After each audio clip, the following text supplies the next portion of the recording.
দূরের কাছের সকল বন্ধুদের স্বাগত জানিয়ে আজকের ভিডিওটা শুরু করব। প্লিজ বন্ধুরা একটা লাইক দিয়ে ভিডিওটা দেখার অনুরোধ করছি। আর বন্ধুরা, তোমরা কেউ স্প্যাম কমেন্ট করো না। স্প্যাম কমেন্ট তোমাদের নিজেদের চ্যানেলের জন্য ক্ষতিকর, তাই স্প্যাম কমেন্ট করতে নিষেধ করছি।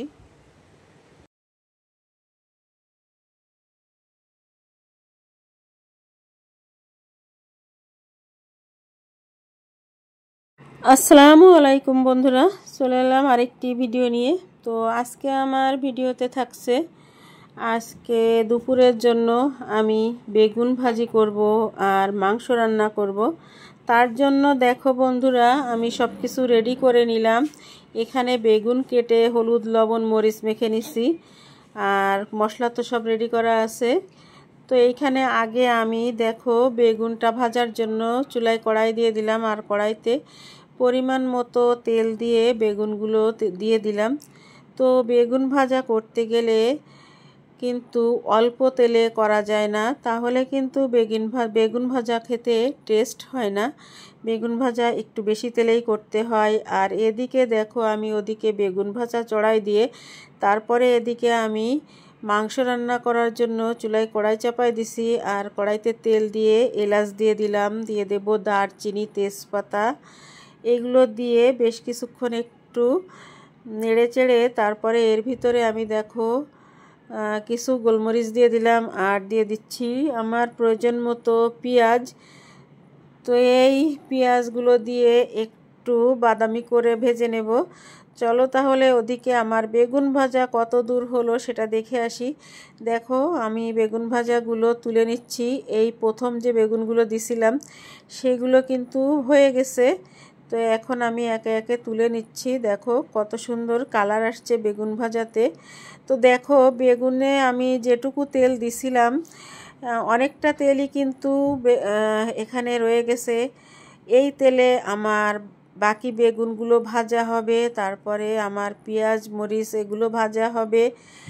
তো বেগুনে যত তুমি তেল বেশি দেবে বেগুনটা ভাজা ভালো হবে, কিন্তু তেলটা থেকেই যাবে। সব বেগুনে কিন্তু আবার তেল থাকে না, কিছু কিছু এমন বেগুন আছে যাতে কিন্তু তেল চুষে নেয়, তেলটা একেবারেই থাকে না। এই যে দেখো, এদিকে আমার পেঁয়াজ ভাজা কিন্তু অলরেডি হয়ে গেছে। আমি দুই দিকে দুটো রান্না করতেছি। তো এদিকে আমার পেঁয়াজ ভাজা হয়ে গেছে। এখন আমি এই পেঁয়াজের ভিতরে একে একে মশলাগুলো দিয়ে দেব। দিয়ে দিচ্ছি আমার প্রয়োজন মতো রসুন বাটা। আমি কিন্তু মাংসে রসুনটা একটু বেশিই দেই। তোমরাও দেখবে মাংসে যত বেশি রসুন দেবে ততই কিন্তু মাংসের স্বাদ ভালো হয়। আর দেখো বন্ধুরা, আমি একে একে মশলাগুলো দিয়ে দিচ্ছি। এবার আমি দিয়ে দিলাম জিরা বাটা, এরপরে আমি দিয়ে দেব আদা বাটা,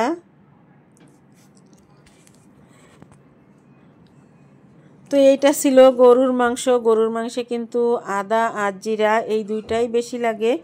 তো সরি বন্ধুরা, আদা আর রসুন। তো আমি এই যে আদা বাটাটা দিয়ে দিলাম। এরপরে দিয়ে দেব মরিচের গুঁড়া। সবগুলো আমি লিকুইড মশলা দিলাম, কিন্তু মরিচটা আমি গুঁড়ো মরিচের গুঁড়া দিয়ে দিলাম। আর এখন কিন্তু মশলাতে সামান্য একটু পানি দিয়ে তারপরে মশলাগুলোকে খুব সুন্দর করে কষিয়ে নেব। আজকের আমার এই মাংসের মশলাটা খুব ভালো করে কষানো হয়েছিল, এর জন্য মাংসের স্বাদটা এতটাই বেশি হয়েছে যে কি বলবো। কিন্তু আমার তো জ্বর, আমার মুখে কিন্তু ভালো লাগেনি, আর সবাই কিন্তু খেয়ে প্রশংসা করছে। দেখো, আমি মাংসে কিন্তু এই মশলার ভিতরে একটু পানি দিয়ে দিলাম, আর পানি দিয়ে মশলাটাকে আমি খুব সুন্দর করে কষাবো। তো এই পাশে আমার মশলা কষানো হতে থাকবে, আর আমি ওদিকে বেগুন ভাজাটা করে নেব। বেগুনের সঙ্গে আবার আমার পেঁয়াজ মরিচ ভাজতে হবে।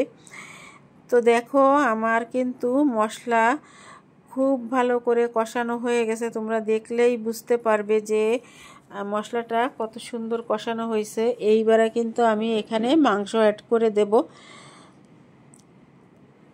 তো দেখো, আমি মাংস দিয়ে দিচ্ছি। এবার শুধু মাংস দিয়ে কষিয়ে নিয়ে তারপরে এখানে আমি কিছু আলু দেব।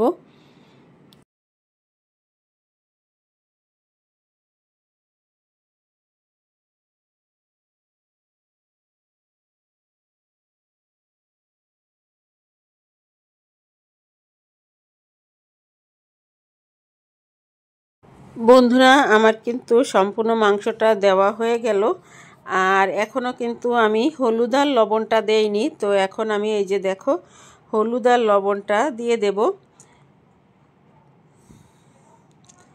তো এখন শুধু হলুদ লবণ দিয়ে মাংসটাকে ভালো করে কষিয়ে নিতে হবে। আমার এখন দুইটা মশলা এখনও আমি দেইনি, সেটা হচ্ছে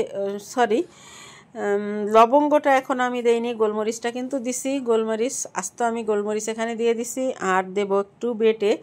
তো এখন কিন্তু শুধু মাংসটাকে খুব সুন্দর করে কষিয়ে নিতে হবে। আর কষানোর পরে মাংস কষানো হয়ে গেলে তারপরে এখানে আমি কিছু আলু দিয়ে দিব। আর আজকে আমি রান্না করতেছি আলু দিয়ে ঝোল মাংস। তো মাংস এই যে দেখো নেড়ে চেড়ে নিয়ে তারপরে আমি এখন ঢাকা দিয়ে দিচ্ছি। আর কিছুক্ষণ পরে সে আবার ঢাকনাটা তুলে নিয়ে তারপরে আমি আবারও মাংসটাকে একটু উপর নিচ করে নেড়ে দেব। বারবার একটু নেড়ে না দিলে কিন্তু নিচে লেগে যাবে। আর গ্যাসের চুলার জাল কিন্তু এক জায়গায় থাকে বেশিরভাগ, এর জন্য লেগে যাওয়ার ভয় থাকে। তারপরেও রান্নার দিকে খেয়াল থাকলে পুড়ে যাওয়ার আর কোনো সমস্যাই থাকে না।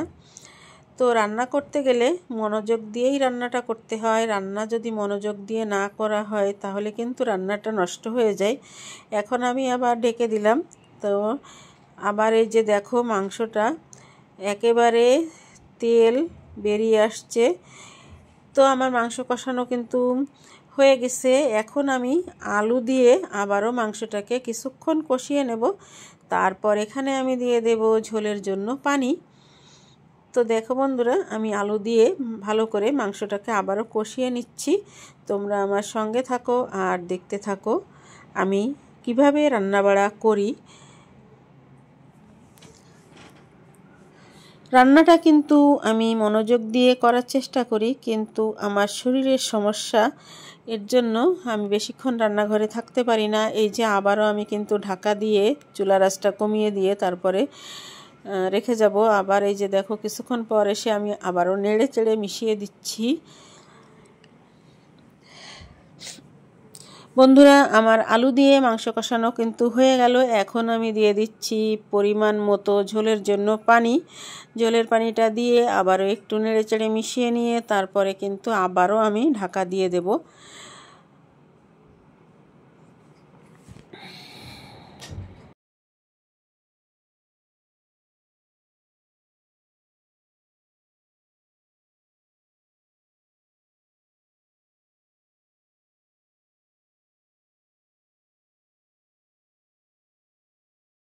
বন্ধুরা, ঝোলের পানিটা দিয়ে নেড়ে চেড়ে মিশিয়ে তারপরে এখানে আমি দিয়ে দিলাম আরও কিছুটা গোলমরিচ বেটে। তারপরে আমি দিয়ে দেব এখানে কয়েকটা লবঙ্গ। তো লবঙ্গ দেওয়ার পরে আবারও একটু নেড়ে চেড়ে মিশিয়ে নিয়ে তারপরে আমি মাংসটাকে ঢাকা দিয়ে রান্না করব। তো দেখো আমি নেড়ে চেড়ে মিশিয়ে নিচ্ছি। আর এখন এই যে ঢাকনাটা দিয়ে দিলাম, কিন্তু ঝোলের পানি দেওয়ার জন্য ঢাকনাটা অনেকটা ছোট হয়ে গেছে, ঝোলের ভিতরে মিশে যাবে। এর জন্য আমি একটা সাইড থেকে খুন্তি দিয়ে দিলাম, দিয়ে ঢাকনাটা দিয়ে দিলাম।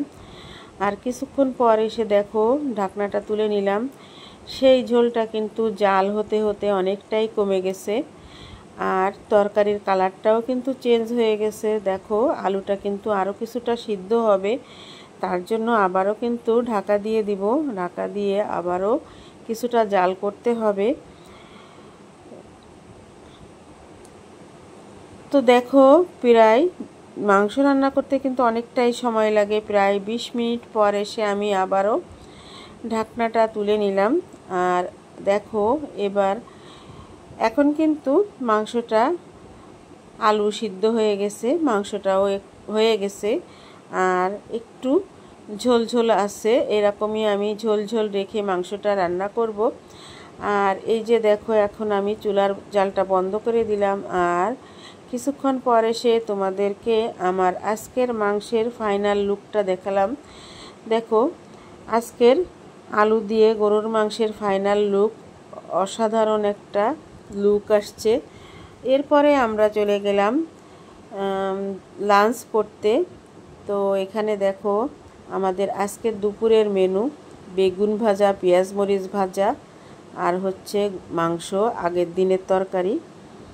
কেমন লাগলো বন্ধুরা আজকের আমার এই ভিডিওটা অবশ্যই কমেন্টের মাধ্যমে জানাবে। যদি কোনো অংশে ভালো লাগে লাইক কমেন্ট শেয়ার করে দিও, আর তোমাদের আত্মীয় স্বজনের মাঝে আমার ভিডিওটা শেয়ার করে দিও, তাহলে আমাদের একটু উপকার হবে। তো এই যে দেখো আমি দুপুরের খাওয়া শুরু করলাম বেগুন ভাজি দিয়ে। বন্ধুরা আজকের মতো এখানেই বিদায় নেব। চলে আসব নতুন দিনে নতুন কোনো একটি ব্লগ ভিডিও বা রেসিপির সঙ্গে। সে পর্যন্ত সবাই তোমরা সুস্থ থেকো, ভালো থেকো, সবাই সবার পাশে থেকো, তাহলে সবাই একসঙ্গে এগিয়ে যেতে পারবো। কেউ কাউকে স্প্যাম কমেন্ট করো না। স্প্যাম কমেন্ট প্রত্যেকটা চ্যানেলের জন্যই কিন্তু খুবই খারাপ। বিশেষ করে যে স্প্যাম কমেন্ট করে তার নিজের জন্যই খারাপ। বন্ধুরা খাবার খেতে খেতে আজকের মতো বিদায় নিচ্ছি। আল্লাহ হাফেজ, আসসালামু আলাইকুম।